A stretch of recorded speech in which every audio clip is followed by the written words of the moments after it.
بچه‌های عزیز، بیایید شناس میشویم. من پروینه جلالова.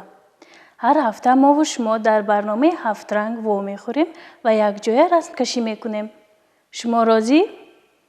خیلی خوب. این طور که باشد بیایید یک جای با کار ایجادی شروع میکنیم. امروز ما در لوحه یکی از قهرمان‌های فیلم تصویری دوست داشته شما میکی ماوس یعنی موشک میکی رو تصویر میکنیم. ما تصویر موشک رو اول از نمود عمومی سر شروع میکنیم. یعنی که نمود عمومی سر یعنی پاره های رخساره او و باز هم به پایان می رویم و تصویر خود را اینطور به نظر نمودار می گردانیم و پس از این با تصویر گوش های موشک شروع می کنیم. نه گوش های یکمی موشک و گوش دومی موشک میکی. پس آن از قسم درونی روی شروع می کنیم. یعنی که قسم های رخساره بالای قاش و رخساره آن تصویر میکنیم. اکنون ما چهره موشک را پوره میگردانیم و این طور قسم بینی را پوره گردانده با تصویر لب‌های موشک شروع میکنیم. یعنی قسم بالای لب و انا این طور قسم پایانی را تصویر میکنیم. پس از آن لب‌های آن را پوره میگردانیم. پس از این ما چشمای موشک را تصویر میکنیم. انا با این طور پوره کرده ما چشمای موشک را یعنی که تصویر میکنیم. انا این طور. یک چشمی دیگر انا این چشمی دومی موشک.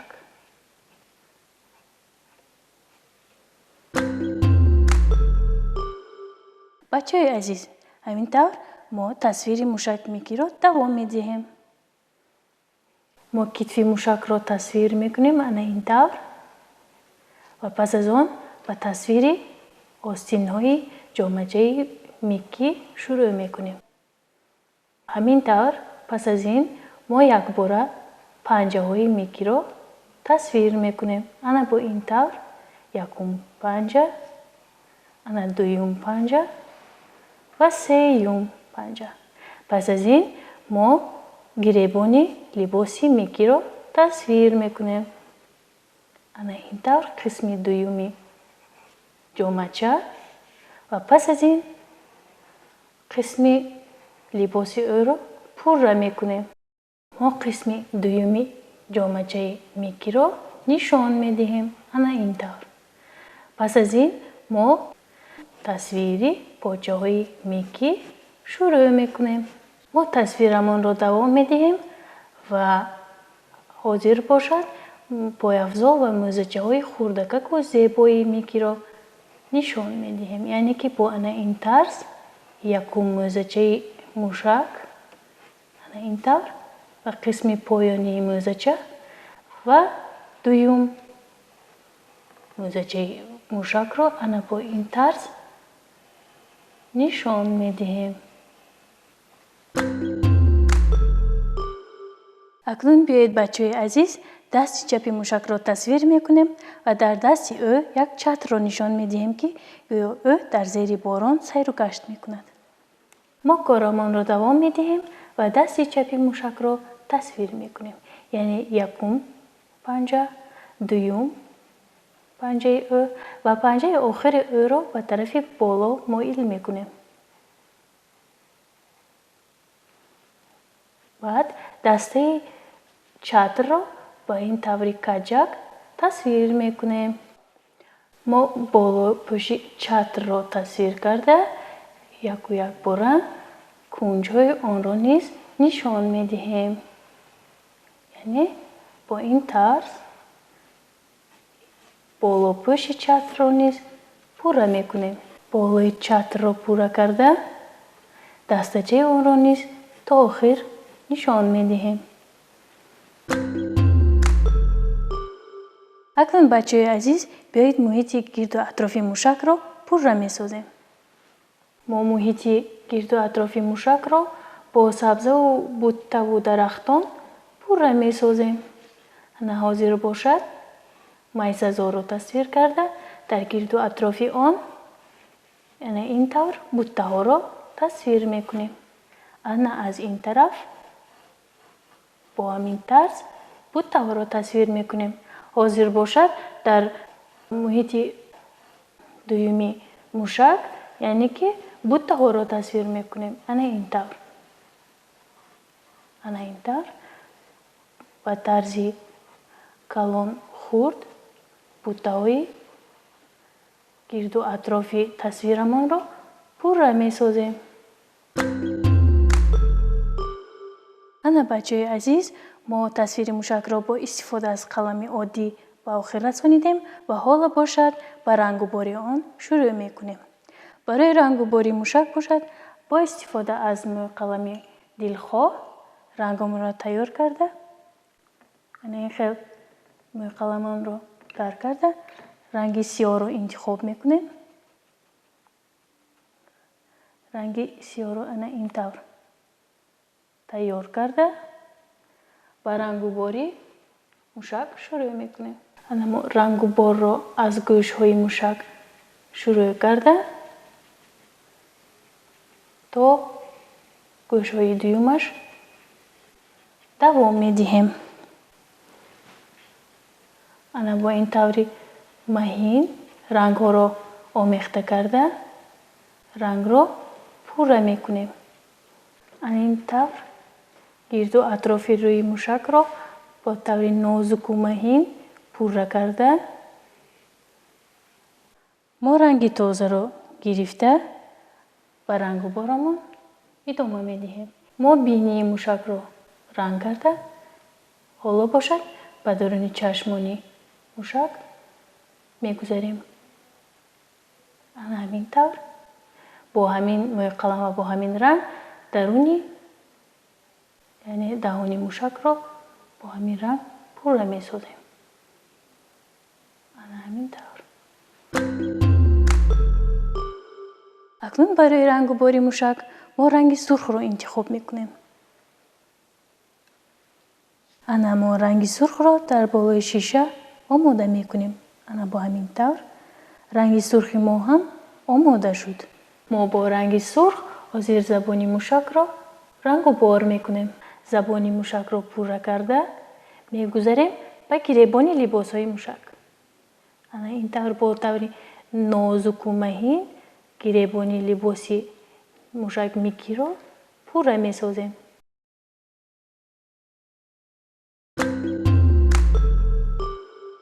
акнун бачаҳои азиз, биёед бо истифода аз ранги зард чеҳраи мушакро пурра месозем. мо ранги зардро ҳам болои шиша омода месозем. ана бо ин тавр. акнун бо ранги зард мегузарем ба рангубори чеҳраи мушак. ана бо ин тавр мо чеҳраи мушакро пурра месозем. яъне ки барои якҷоя нашудани рангҳо бо ранги сиёҳ мо нозукона онро пурра мекунем. ана бо ҳамин ранг мо дастони мушакро низ рангубор мекунем. ана ҳамин тавр аз рахҳои тасвир кардамон беруна баромада рангро пурра мекунем. акнун мегузарем ба рангубори дасти дуюми мушак. ана ҳамин тавр.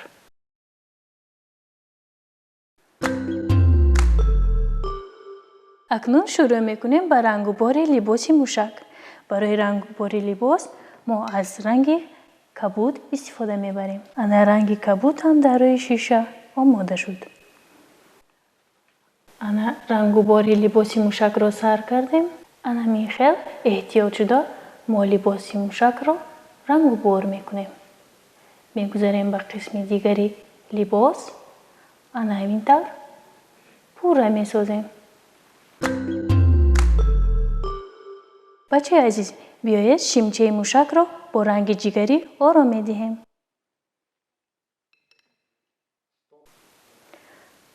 انا رنگ جگری هم بالای شیشه آماده شد. با رنگ و بار شیمچه موشک شروع میکنیم. ما میبینیم که رنگ کبود خشک شده است. از همین روی ما رنگ و بار شیمچه موشک را دوام میدهیم. انا با همین طور شیمچه موشک پورا آماده شد. انا بچه عزیز بیایید رنگ و بار موشک را با رنگ سیاه دوام میدهیم. انا رنگ سیاه را روی شیشه آماده میکنیم و با همین طرز دوم موشک را رنگ و بار میکنیم. اکنون میگذاریم با رنگ و بار موزچه های خردکک و زیبای موشک. ما کوشش میکنیم پورا موزچه ها را رنگ نکنیم و جای های روشنی آن را باقی مانیم. همین طور موزچه های ما هم آماده شد. بچه عزیز ما رنگ و بار رسمی موشک میکی را به آخر رسانیدیم و حالا باشد میگذاریم به رنگ و بار چتری دستانی موشک. و ما اول از رنگ بنفش استفاده میبریم. انا رنگ بنفش هم روی شیشه آماده شد. انا با رنگ بنفش ما بالای چتر را رنگ و بار میکنیم. انا بچه عزیز ما با احتیاط شده چتر خود را پوره میکنیم و تسمچه از پایان چتر را به رنگ نیز گذاشته میتوانیم و با همین طرز چتر خود را ما رنگ و بار کردیم. اکنون بچه عزیز بیایید داخل چترمون را با رنگ نارنجی پوره میکنیم.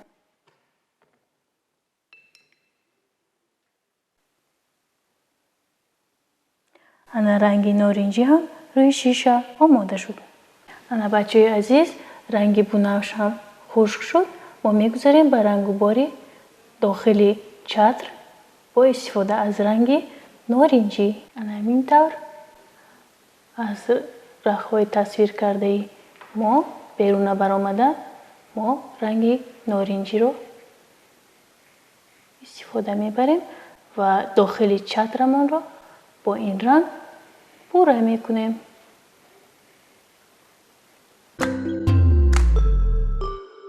اکنون بچه عزیز ما زیر پای موشک میکی رو با رنگ زردی بلند اشاره میکنیم. رنگ زردی بلند هم در روی شیشه آماده شد.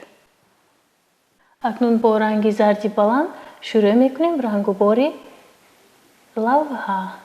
ما کارمان را دوام میدهیم و با همین طرز زمین زیر پای موشک را نشان میدهیم. بچه عزیز اکنون بیایید برای رنگ و بار بوته و درختان روی لوحه از رنگ سبز روشن استفاده میبریم. انا رنگ سبز را هم ما در روی شیشه آماده نمودیم.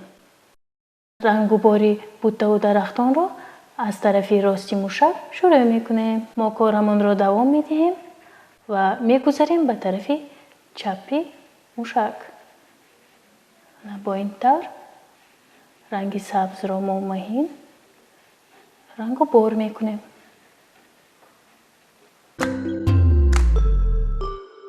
اکنون ما رنگ و بار درختان روی لوحه را با آمیزش رنگ های سبز و زرد ادامه میدهیم.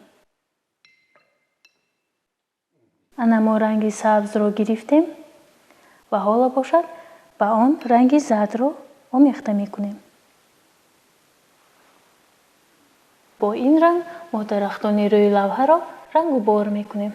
ما رنگ و بارمان را دوام میدهیم و درختان گرد و اطراف موشک را با رنگ های سبز و زرد آرام میدهیم.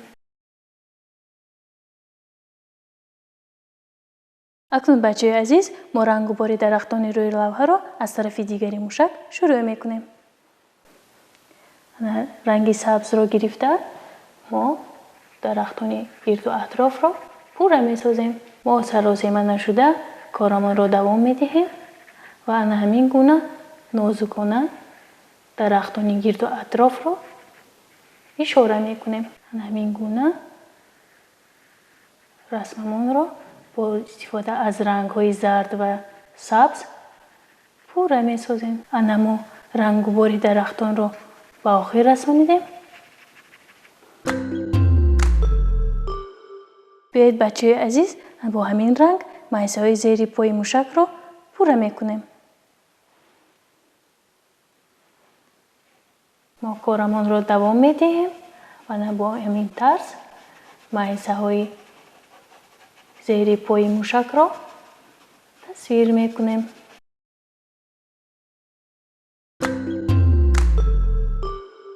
اکنون بچه عزیز بیایید با استفاده از نوع قلم کلانتر فضای روی لوحه را آرامی دهیم.